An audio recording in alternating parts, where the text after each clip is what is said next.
You ask a language model a question, it gives you an answer. Sometimes that answer is right, sometimes it's wrong, and sometimes it's completely made up, stated with absolute confidence. That's the hallucination problem.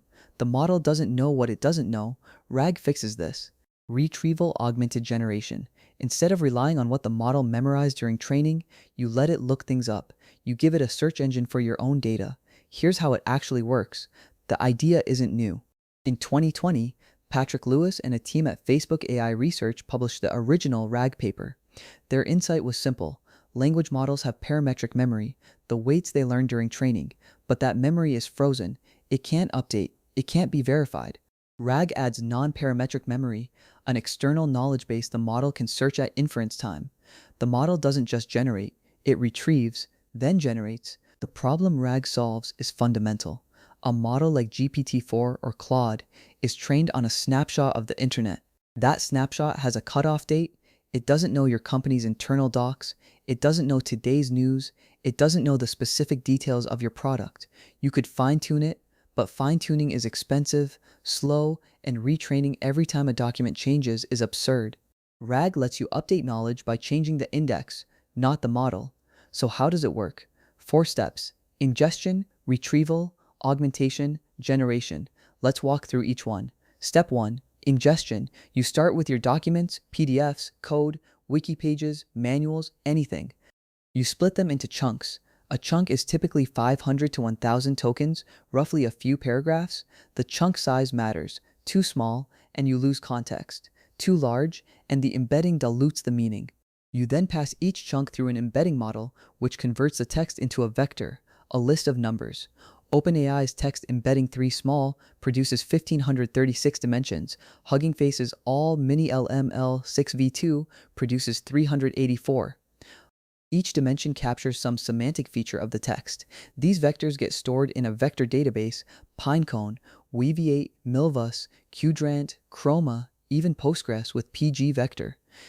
The database indexes them using an algorithm called HNSW, Hierarchical Navigable Small World Graphs, which lets you search millions of vectors in milliseconds. Step 2. Retrieval. A user asks a question.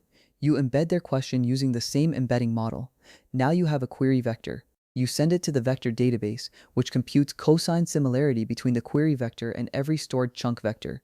Cosine similarity measures the angle between two vectors: small angle, high similarity. The database returns the top k chunks, typically 3 to 5, that are most semantically similar to the query. This is the search step, and it's fast. HNSW search across millions of vectors takes under 10 milliseconds, but pure dense retrieval has a weakness.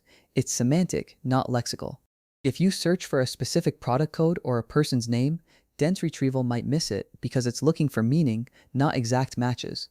That's why production systems use hybrid retrieval, combining dense vector search with sparse keyword search like BM25.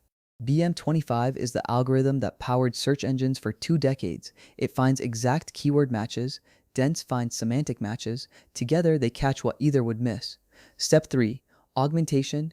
You take the retrieved chunks and combine them with the user's original question into a single prompt.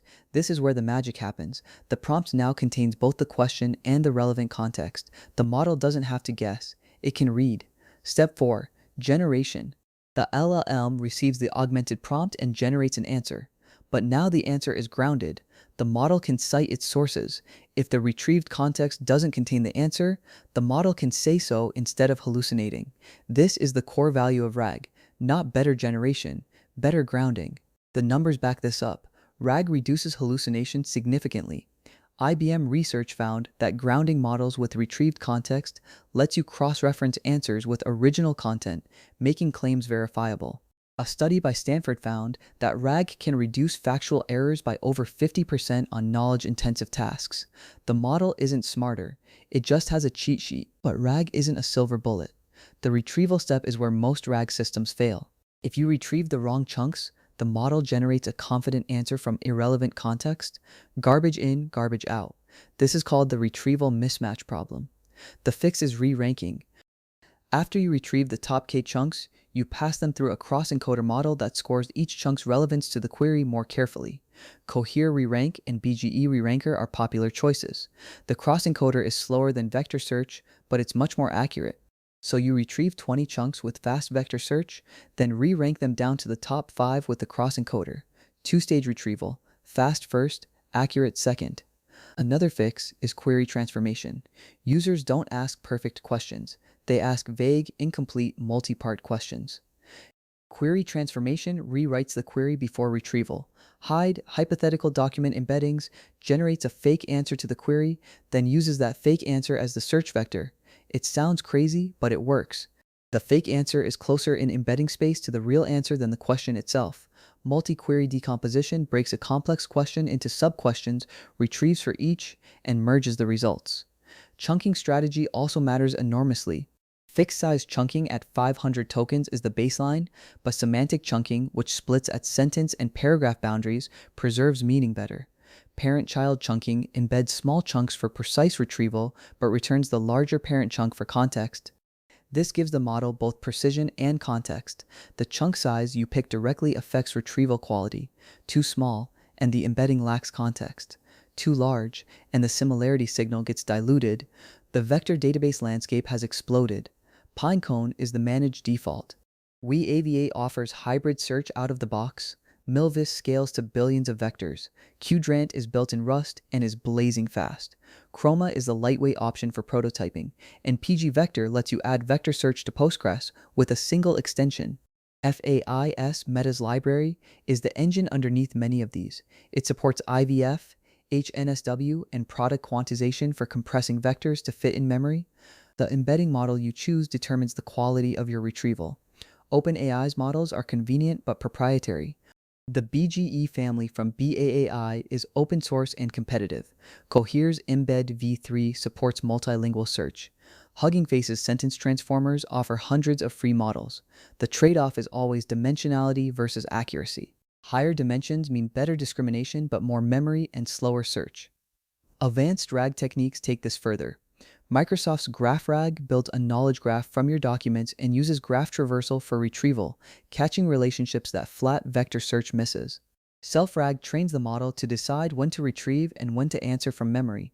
Corrective RAG, or CRAG, adds a retrieval evaluator that can reject bad retrievals and fall back to web search. These are the frontier. Let's talk about where RAG breaks in production. The number one failure mode is stale indexes. Your documents change, but the vector database doesn't get updated. The model retrieves outdated information and presents it as current. The fix is a pipeline that re-indexes on document change, not a cron job that runs once a day. The second failure mode is chunk boundary problems.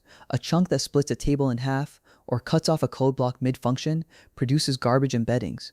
The embedding model sees half a table and has no idea what it's looking at. Semantic chunking and structure-aware splitting fix this.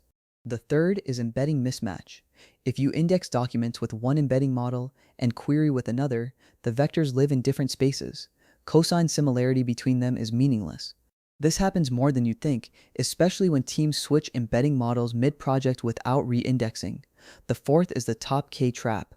Most teams set K to 5 and never change it, but the right K depends on the query. A simple factual lookup might need one chunk. A complex comparison might need 10. Adaptive retrieval, where the system adjusts K based on query complexity, is a simple upgrade that most teams skip. So here's the mental model. An LLM is a brilliant reader with amnesia. It can process text better than any system ever built, but it can't remember anything that happened after its training cutoff. RAG gives it a library card.